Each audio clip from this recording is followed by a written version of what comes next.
Hello, the purpose of this video is to solve the person and customer classes programming problem from your textbook.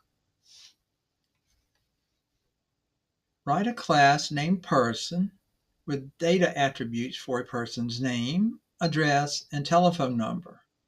Next, write a class named customer that is a subclass of the person class. The customer class should have a data attribute for a customer number and a Boolean data attribute indicating whether the customer wishes to be on a mailing list. Demonstrate an instance of the customer class in a simple program. So basically, this requires us to write three programs: a person class, a customer class, and a demonstration program of how we are going to use the classes. Now, to save time and to make things a little less complicated, I have chosen to put the person and the customer class in one file. And I'm going to begin with the person class. Now, in this program, we're going to have two classes: the person and the customer. The customer class will inherit information, the name, address, and phone, from the person class. Then we will write a demo program demonstrating how the main program invokes and uses the two classes, person and customer. Person is a superclass and customer is the subclass. Using classes in this way is known as instantiation of classes. So the purpose of this programming problem is to make sure you understand how to correctly build the programming code for a superclass, a subclass, and a demo program. We also wish to be sure you can instantiate the subclass and call its methods. So I'm going to have a file on my hard drive in the same folder as my demo program, and the file is going to contain the two classes. It's going to contain the person class and the customer class, and I'm going to call that file customer.py. Now you have to make sure that this file, as you're going to see here, is living in the same folder as your demo program. Okay, so the first thing we want to do is put a comment in and then define this as a class. So in Python, the word class followed by the name of the class, and it's quite common that we will uppercase the name of a class though here. So person class is P-E-R-S-O-N, and a capital P is very much usually used, and we should notate in our mind that there's a capital P there. So now we're going to initialize the object of the person class. So we will define the init method, which will contain self, which is required. And then we're going to be also receiving from the calling program the name, address, and phone of the person that we're going to be looking up.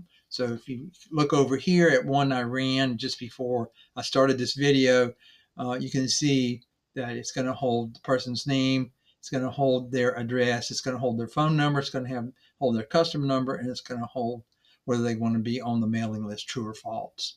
Okay, so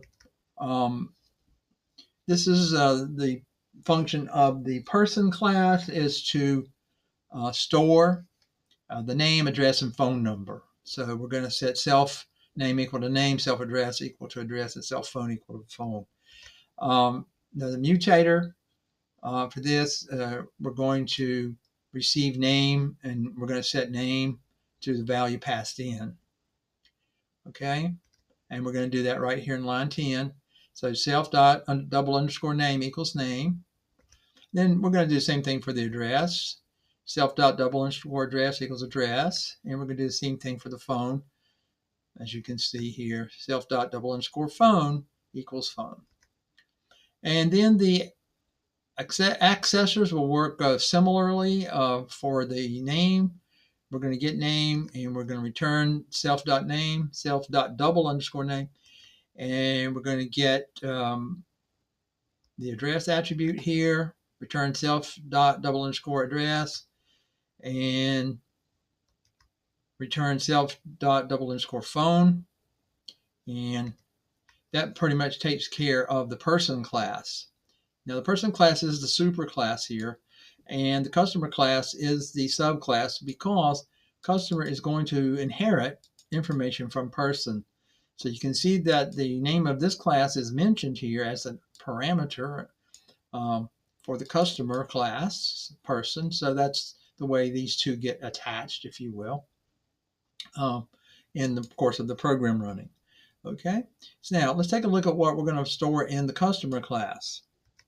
So we're going to initialize the customer class, and the customer class has to keep up with name, address, and phone that was given to us in the person class.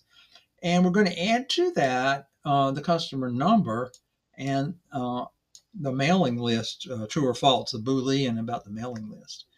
So we're going to call the superclass now. We're going to call person, period, double underscore, init, double underscore, self, name, address, and phone. So we're going to get the name, address, and phone from person. And we're going to initialize the specialized attributes that we need in this particular subclass. We're going to need to get the customer number and the mailing list. So that's what we're getting ready to initialize here. So we initialize self dot double underscore customer number, self dot double underscore mailing list. Okay, and then we're going to get the mutator for the customer number, and then we're going to get the mutator for the mailing list. And then we're going to set up the accessor for the customer number to return to the calling program. And we're going to do the same thing for the mailing list. It's just going to be a true false there. And that's all there is in those two programs. So let me stop here and let you see that we've got about 25 lines in the person class. And then we've got another 15 or so lines in the customer class. Okay. So I'm kind of giving you a chance to see the whole customer.py file and give you a chance to have a chance to pause the video and type up the code here that will be sent into the learning system. Okay, now that we've got that, we're going to now we're going to need to write a customer demo program, and the customer demo program is going to show that we know how to use those classes. So let's begin our customer demo program. So the first thing we need to do is import that customer file. So that's why that customer file has to be out there on the hard drive with a .py on the file name, but we don't mention the py here. So import customer, and then our definition of main, and we're going to ask the user for the name, and you can see over here Jill Smith would be what we could type in, for example, and the address 123 North Main Street, and the phone number, and also we're going to be asking for the customer number, and we're going to be asking for do they want to be on the mailing list, and they can enter yes or no, Y or N actually. Okay, and then I'm going to, if they happen to enter a double uppercase Y or an uppercase N, I'm going to convert it to a lowercase right here so that I can compare against that. And if that's what they entered, then they wish to be on the mailing list. As you can see over here, we answered yes. So when we actually pulled it back from the classes, it came out true, which is what we wanted. Or if they entered in, then this would over here would be false. Okay. Now we're going to create an instance of customer. So we're going to create our instance of customer. We're going to call it my customer, and it equals to customer. That's the customer class right there. And we're going to call the customer class and get name, address, phone number. Now remember, these are the only two things there that's in the customer class, customer name and mailing list, but we're going to get the other three from the person class. Okay. That's one of the main concepts we want to get across in this program. All right, print the customer information. Now here, we want to address the my customer instance that we created here. So my customer equals this, and from that we want to get the customer name. Okay, and that actually lives in the person class. Okay. So it would be tempting to come in here and just put name here, which would work, but that would not demonstrate that you're understanding how classes and subclasses work. So we would not want to just put name here, this variable. Although that actually would work, we would not want to do that because you would not be demonstrating your knowledge.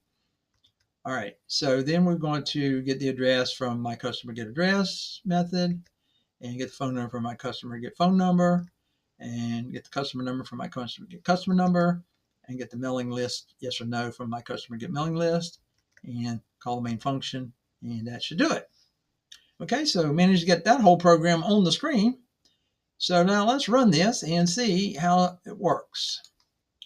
So we're going to enter the name, and I'm just going to follow the convention I have up here, Jill Smith. And the address is 123 North. Oops, looks like I got an extra space right there. Okay.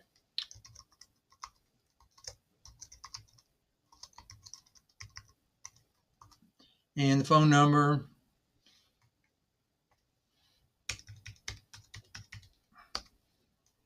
And the customer number.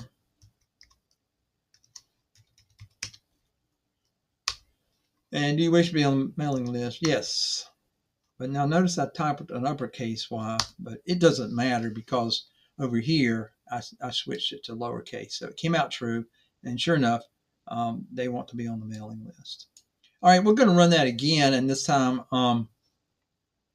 we'll just answer no, just to make sure that this is working right here.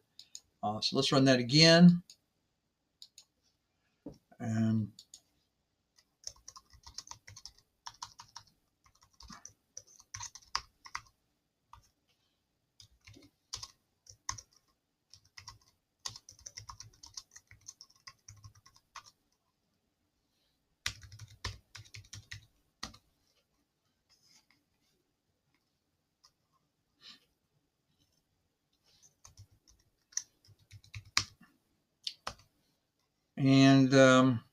no, I don't want to be on the mailing list. And so it ran again and reported false there. So the main point of this particular program was to understand what's going on right here. And that's very important for you as students to spend some time and get an understanding of this. It's kind of something that has to happen inside your head. And that's one of the things that we call abstract part of programming. So I hope you are enjoying this class, and this concludes the person and customer classes programming problem from your textbook.